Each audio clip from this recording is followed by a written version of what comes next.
Hi, my name is Helen. And yes, I am a woman.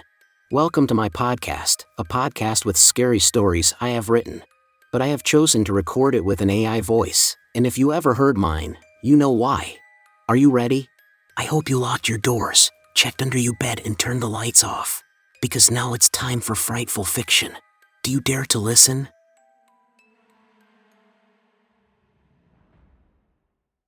Emmy turns around and glances into the room. The scene before her feels surreal. Linda is sitting calmly to the right of Ricky on the couch, her posture relaxed as if nothing is amiss. Meanwhile, Jonathan is on the floor directly in front of Linda, cross-legged and seemingly lost in thought. Without a word, Linda reaches out, her fingers brushing against Jonathan's shoulder before she grabs Emmy's bag, carelessly left where Dennis had thrown it earlier. With deliberate care, Linda places the bag on the couch beside her, an action that strikes Emmy as oddly mundane in the midst of all this strangeness. Why did you do that? Emmy wonders, the question lingering in her mind. Did you hear what I said, Emmy? Sandra's voice cuts through Emmy's thoughts, pulling her back into the conversation. Yes, loud and clear, Emmy responded, her tone steady, though her mind is elsewhere. But I don't have time right now. I'll call you back later, Mary. Emmy's voice is clear, intentionally loud enough for the group in the room to hear, reinforcing the pretense of the conversation. Sandra doesn't miss a beat. I take it that Linda is with you. That's insane. I don't get it. First, we all saw Marty when he was actually dead, then Yolanda and the dog, and now Linda's dead form is wandering around. Sandra's words carry a heavy weight, a mix of disbelief and frustration seeping through. Well, I'll try to find a more reasonable explanation, because I have a hard time swallowing that a demon is behind all this. Emmy forces a light laugh, trying to sound nonchalant. That's great, Mary, but I'll have to join you another time. Update me if you find anything. Talk to you later. She hangs up, a fake smile lingering on her lips as she tries to process the bizarre reality around her. Emmy sweeps her gaze across the group, the tension in the room thick enough to cut with a knife. Dennis is the first to break the silence, his eyes narrowing slightly as he asks, "What did Mary want?" Emmy's heart sinks. She had deliberately chosen Mary as her cover story because everyone, except Jonathan, knows her. She had hoped that invoking a familiar name would ward off questions. But now, it seems her plan is unraveling. She wanted me to go shopping, Emmy replied, her voice steady but with an edge meant to shut down further inquiries. But I hardly have time for that right now. We have more important things to deal with. She emphasized the last part, a subtle reminder to everyone that their focus should be on the chaos surrounding them, not trivial distractions. Dennis, however, isn't so easily deterred. Mary, going shopping? That doesn't sound like her. She hates that stuff. Emmy sighs inwardly, struggling to keep her frustration in check. Yes, that's why she wanted me to go with her. Because it's not her thing. She tried to sound casual, but her patience is wearing thin. Can he stop interrogating me? She thinks, irritation bubbling beneath the surface. She shifts her gaze to Ricky, hoping for some support. He meets her eyes immediately, but instead of offering help, he leans back on the couch, a slight smirk playing on his lips. Okay, but how did Mary know you weren't at work? Ricky asked, crossing his legs and clasping his hands behind his head, his tone light yet probing. Emmy feels her pulse quicken. She narrows her eyes at him, her voice clipped as she replies. She heard it from the same person who tipped you off that I was skipping work today. Why, I don't know. But those two have something going on. They text about everything and nothing all the damn time. You can call Mary yourself and ask why she wanted to shop with me during work hours.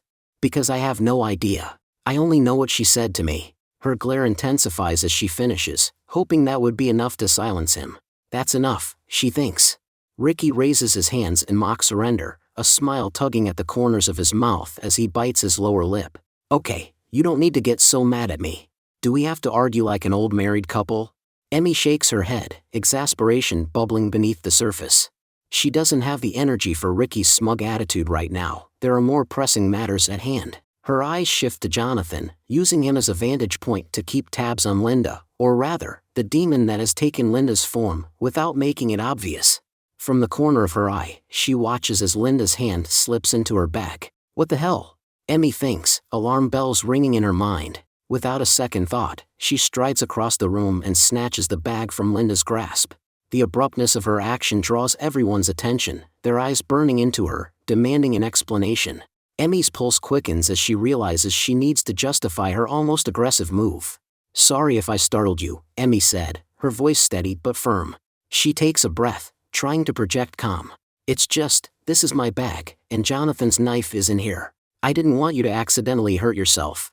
She glances around at the others, noticing the flickers of curiosity and suspicion in their eyes. "We put our knives in the bag before we went into the police station, and I left it in the car. Didn't think it was legal to bring hunting knives inside, or even to carry them openly on the street. But as soon as I got back into the car, I fastened mine to my belt." Emmy makes a point of showing where her knife is secured, her fingers brushing the handle. Her words are deliberate, a subtle yet pointed reminder of the weapon she carries, a silent warning to anyone thinking of crossing her. "Look at me," she thinks, "I'm armed, so don't push your luck." She reaches into the bag and pulls out Jonathan's knife, holding it out to him. He takes it without a word, standing up to fasten it onto his belt. As he does, Emmy notices Ricky's eyes narrow, his gaze hardening into a glare. The intensity of Ricky's anger is almost palpable, a seething undercurrent that she can't ignore. Emmy has never seen him like this before, and though it unsettles her, she understands why. Ricky is in love with her, and seeing her with someone else, especially Jonathan, must be like a knife to the heart. "Sorry, Emmy, I thought it was my bag," Linda said, her voice flat, her expression unnervingly blank. "I have one just like it, but I just remembered it's at home." Emmy forces a smile, though her nerves are still on edge. "It's okay," she replied, her tone as neutral as she can manage. But her mind is racing, trying to keep up with the bizarre reality unraveling before her. But it's not okay. Emmy's stomach tightens with unease as her mind races. The demon must have sensed the weapon in the bag and tried to get rid of it. A cold dread washes over her. She has no idea what kind of powers this demon possesses. Can it sense things like metal? Does it have some kind of X-ray vision? The possibilities swirl in her mind, each one more unsettling than the last. She's in uncharted territory, trying to outmaneuver something she barely understands. Emmy's thoughts flicker back to Marty. He had only managed to maintain his normal appearance for a day before things began to unravel. By the end, he looked so sickly, his skin pale and clammy, his eyes dull with confusion. He had started forgetting things, details that he should have known without thinking. The demon hadn't known where their usual hotspot was, stumbled over Emmy's name, and seemed lost when it came to the fact that it was Marty's own car that had been trapped between the trees and William's vehicle. These slip-ups had been small but telling, and they hadn't escaped Emmy's notice. William. The thought of her brother floods Emmy with a deep, aching sorrow. Regret twists in her chest for the way she had been so irritated with him recently. Yet, alongside the sorrow, there's a burning anger she can't shake, anger at him for choosing to go to his office alone, just to avoid telling them that Linda is pregnant. It seems so absurd, so wrong, especially now. Sure, there hadn't been many opportunities to break such news over the chaotic weekend, but still, when the weight of everything hangs so heavily over them, William and Linda should have faced it together, should have shared the burden of their secret. Instead, they chose to separate, to isolate themselves when they needed each other, and Emmy, most. Emmy's mind is racing, her thoughts a chaotic swirl of fear and strategy. How am I going to catch the demon? It must be strong, too strong for her to overpower alone. The idea of confronting Linda directly, of stabbing her while she still wears that familiar face, makes Emmy's stomach churn. She can't bring herself to do it, not when Linda still looks like herself. But if she could just isolate her, lock her in a room for a few days, the demon's true nature would eventually reveal itself. The act would be easier then, when the creature no longer resembled Linda. Maybe I can trap her in a ring of sacred burned salt, Emmy muses, grasping at straws. But where do I even get that? She wonders if burning regular salt would suffice, but quickly dismisses the idea. Regular salt wouldn't be sacred. Emmy realizes she needs more information, something concrete to arm herself with. She moves to sit next to Jonathan, seeking comfort in his presence. He wraps his arm around her, pulling her close. Leaning into him, he kisses the top of her head, his voice a gentle command. "Stay close to me, Emmy." She looks up at him and nods, feeling a fleeting sense of safety. But the problem remains. No one else knows the demon is masquerading as Linda. She needs to warn the others, but how? Pulling them aside one by one would raise suspicion. Gathering everyone except Linda would be even stranger. And texting is too risky. Linda might see or hear it, especially since she's sitting right next to Ricky on the couch, with a clear view of his phone. And Dennis, Well, Dennis would probably ask out loud what she meant by her cryptic message, drawing unwanted attention. How am I going to solve this? She wonders, feeling the weight of the situation pressing down on her. Start with the simplest, she decides. Emmy discreetly takes a pen out of her bag, her mind already forming a plan. We should try to get that magical salt, Dennis said, breaking the silence. So we can protect more areas than just this house. Yes. Good idea, Dennis, Emmy responded quickly, seizing the opportunity. I'll see if there's anything more about the salt in the book. Otherwise, I can call Ronnie and ask. He's the expert on demons. She kept her tone light, not letting on that the house is already unprotected. She takes out the black book and raises her pen. I might write in the book if I find anything interesting. Emmy lied, her voice casual, but as she flips to a blank section of one of the pages, her hand begins to move with purpose.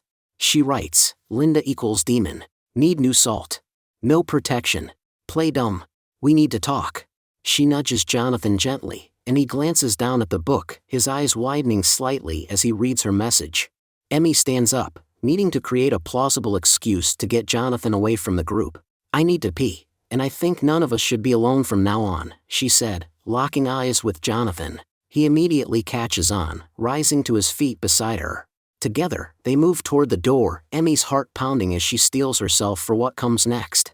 The demon can't get into the house. But I get it, Emmy. I'll come with you. It's not like I haven't seen you naked before, Ricky said, his smirk aimed directly at Jonathan. I'm reminded of it every time I enter our group chat. Emmy shudders, the weight of Ricky's words sinking in like a stone. The memory of that picture in their group chat, a snapshot from one of her more vulnerable moments, rushes back to her. It's a photo she wishes had never been taken, let alone shared with their friends. But at least she had told Jonathan everything about Ricky and the picture last night when neither of them could sleep. It had been a difficult conversation, but one that left her feeling a little lighter, as if she had reclaimed a piece of herself that the picture had stolen. No. I'm coming with her, Jonathan said, his voice firm as his brows knit together in determination.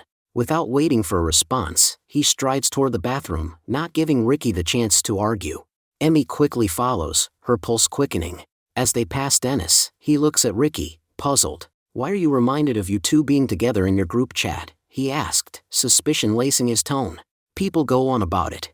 You know how people can be, Ricky replied, shrugging it off with casual indifference. So everyone knew about it, everyone except me, Dennis muttered, with a slight whine in his voice. Emmy and Jonathan continue into the bathroom, closing the door behind them. Emmy immediately locks it, her fingers trembling slightly as she turns on the faucet to create a masking noise, anything to reduce the risk of being overheard. The sound of rushing water fills the small space, a comforting white noise that helps her focus. It was Sandra who called earlier, not Mary, Emmy admitted, her voice low but tense. Typical that both Dennis and Ricky reacted to it and interrogated me, almost as if they knew I was lying, but I don't think Linda suspected anything was off. She rolls her shoulders, trying to ease the tightness there. Jonathan stands close, his presence a solid anchor in the storm of her thoughts. What did Sandra say? He asked. They found another corpse, Emmy replied, her voice trembling. It was Linda. I can't believe she's dead. The reality of it hits her like a punch to the gut, her emotions swirling in a chaotic mix of sorrow, anger, and guilt. I have been annoyed with her since the day I met her. And now I miss her. And she was pregnant. The demon has taken so much from us, too much, and now it took my niece or nephew before I even got to meet the little one. Jonathan doesn't hesitate.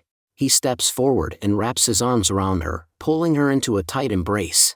Emmy's heart races as she closes her eyes, trying to hold back the tears that threaten to spill over. She takes a deep breath, letting the warmth of his hug seep into her bones, grounding her in the moment.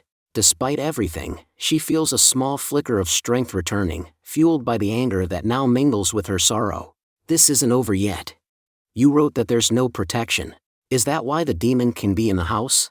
Jonathan asked. Yes, Emmy replied, her mind still racing. The salt needs to be placed in the ground, in the soil or something similar, to provide long-lasting protection. I read that in the black book. Linda, or the demon, must have lied about what was on the note my mother left us, to make us think we're safe here. She can feel the frustration bubbling up inside her as she speaks. Jonathan's expression hardens. Okay, so Linda seems to be the demon. What should we do? I really want to kill the demon, but we can't just go and murder her. We need to be sure she really is the demon. What if the police made a mistake?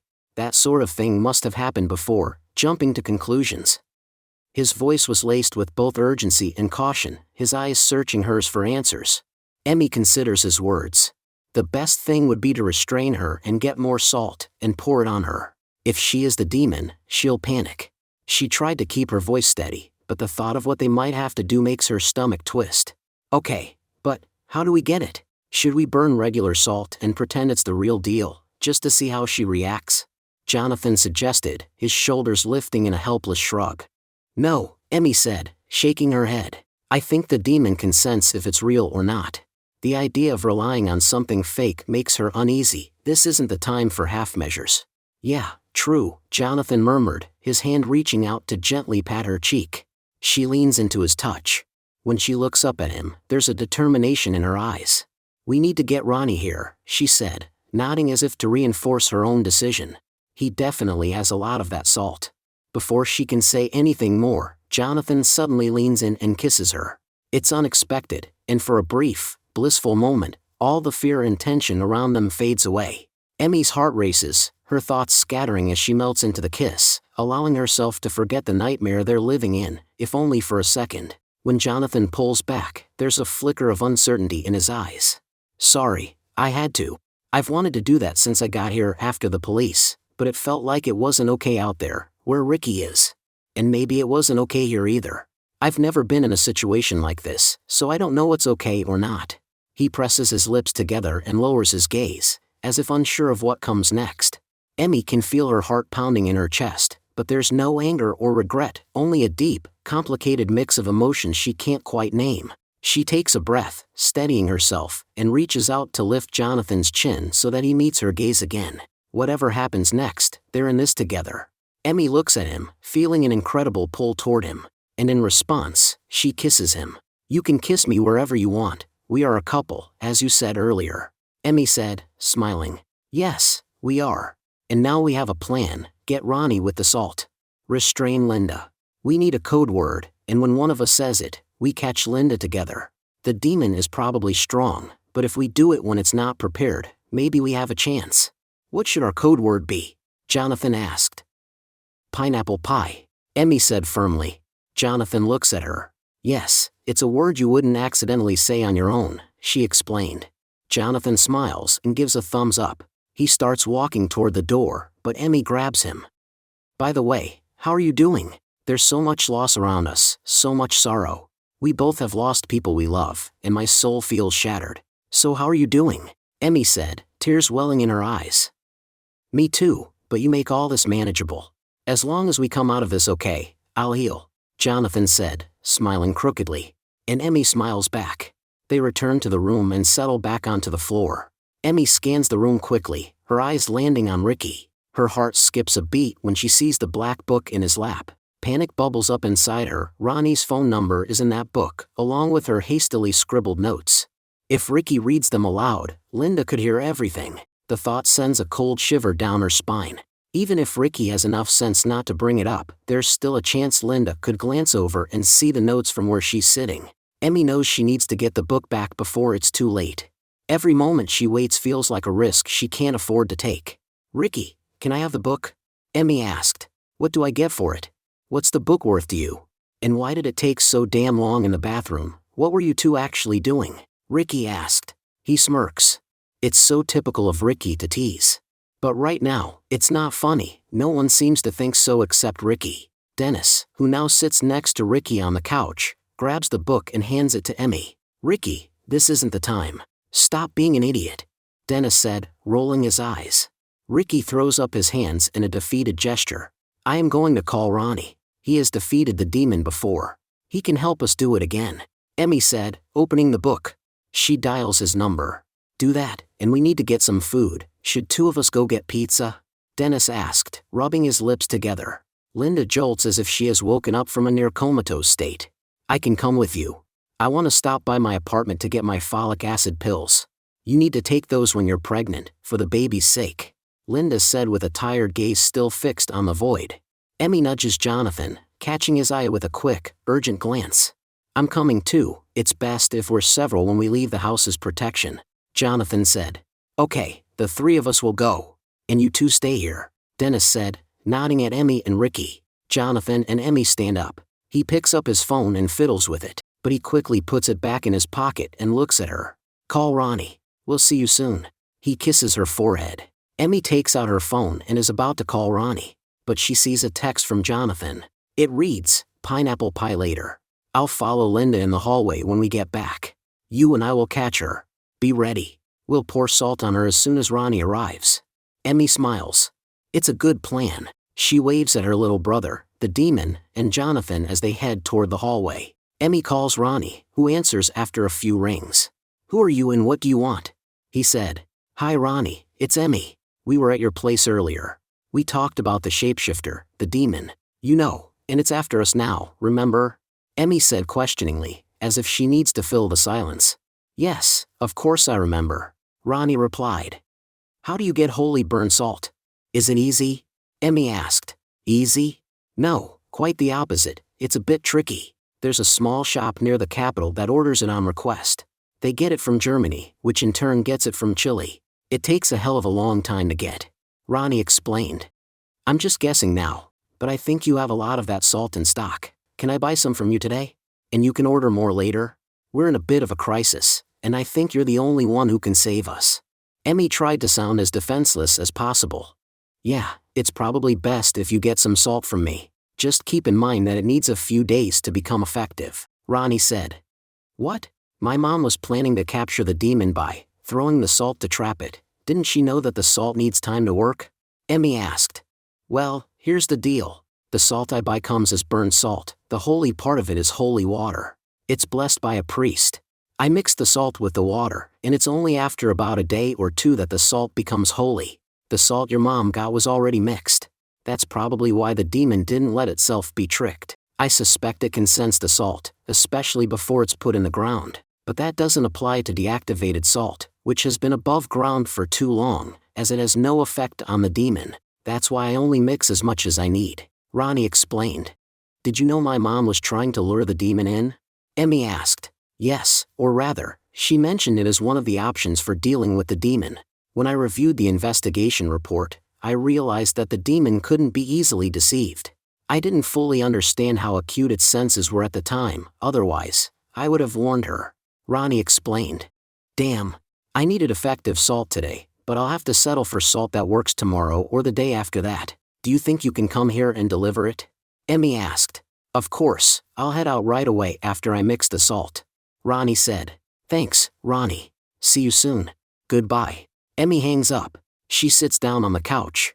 She slumps and lets hopelessness spread through her body. She starts texting Jonathan and writes, "The salt won't work until tomorrow. Cancel Operation Pineapple Pie. Tell Dennis that Linda is the demon if you can." Ricky sits down next to her. "What? Is Linda the demon?" he asked. "Yes, it wasn't Mary who called earlier. It was Sandra, our police friend, and they've found another corpse. Linda's corpse." Emmy said. "Okay, when were you planning to tell me that? I was sitting right next to her on the couch. What if she had killed me?" Ricky said. "Jonathan is going to try to tell Dennis if the opportunity arises, and I told you now. We couldn't exactly shout it out when Linda was with us," Emmy said.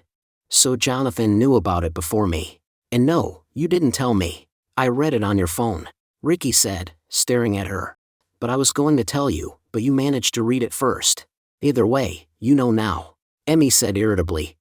"What's the plan then? How do we kill her?" Ricky leans back on the couch.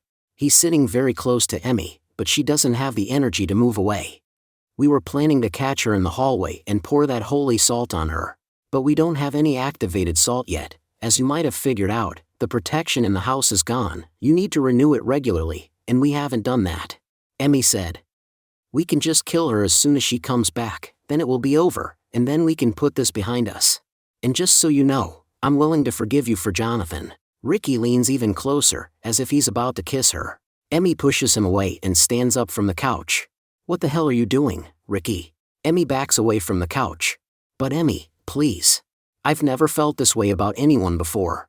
Don't you understand what you're throwing away, just to be with someone as simple as him? I've loved you since we were kids. And you feel something too, otherwise, you wouldn't have slept with me, Ricky said, standing up. Please Ricky, don't do this. We've known each other practically our whole lives. Don't destroy our friendship. Emmy backs away a few more steps. It's not me destroying anything, it's you. Or, it's Jonathan, Ricky said, his face souring and his fists clenching. Ricky, you need to hear what I'm saying. I'm not in love with you. But you are my best friend. Please. Can we go back to being friends? I don't want to lose you just because you refuse to let this go, she said. Sorry Emmy. It's just so damn hard to see you with someone else. And William is dead. And now Linda. It's too much for me too. Ricky's body softens slightly. Okay, but give it some time. It will get better with time, Emmy said gently. Ricky nods but doesn't meet her gaze. They sit down on the couch.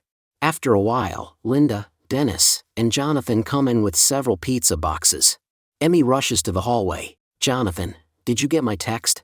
She asked urgently. Yep, I got it, he replied. The group sits down at the dining table.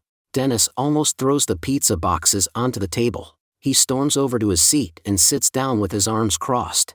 Okay, so he's in a bad mood, Emmy thinks, and starts opening pizza boxes one by one, calling out the contents so everyone gets the right pizza.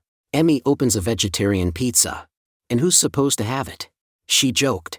After all, there's only one person in the group who prefers vegetarian food. But no one responds. Last call for the vegetarian pizza, Emmy said in a playful tone, trying to lighten Dennis's bad mood. But he doesn't even look at her. Dennis, it's obviously yours. Why aren't you responding? Emmy looks at her little brother. Oh, sorry. I didn't hear. I was lost in my thoughts, Dennis said rather monotonously and reaches for the pizza. Emmy distributes the last pizza and sits down next to Jonathan. Her phone vibrates, and she takes it out. It's Ronnie, she answers. Hi Ronnie.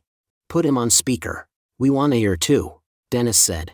Emmy reluctantly complies. She doesn't want Linda to hear if Ronnie says something that could be used against the demon. Ronnie, you're on speaker with all of us, Emmy said. Okay. I've been thinking a bit. And the demon seems to have a stronger connection with you, Emmy, compared to others who have been affected by it. It kills at a faster pace. I understand that it got a taste of you and your siblings when your mom responded to it a little over a year ago.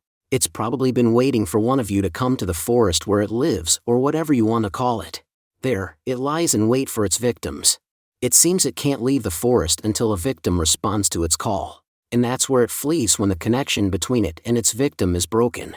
But I don't think that explains why the demon is behaving so intensely toward you. So I'm wondering if you might have given the demon some kind of offering, because if you did, the connection between you, who responded to the call, and the demon is extra strong, and then it's much harder to get rid of. Almost impossible, Ronnie said. Emmy gasps. I threw a disgusting burger into the forest. Could the demon have counted that as an offering? Emmy's heart skips a few beats. She takes a deep breath and continues. I don't usually throw food into the forest, but William was so angry at me, and I did not want to upset him even more. So I made a quick and poor decision and threw the disgusting burger into the forest. Emmy looks at her little brother, but he seems indifferent. Strange, she thinks. He usually gets irritated by all of Emmy's mistakes, especially when he's stressed. No, the demon probably would not consider a burger an offering, Ronnie said thoughtfully. Okay, so what is considered an offering, according to the demon? Emmy asked. Usually blood, Ronnie replied. Okay, but then it shouldn't be hard to get rid of it because I definitely didn't give it any blood, Emmy said firmly. No, but I kind of did, Jonathan said, holding up his injured hand.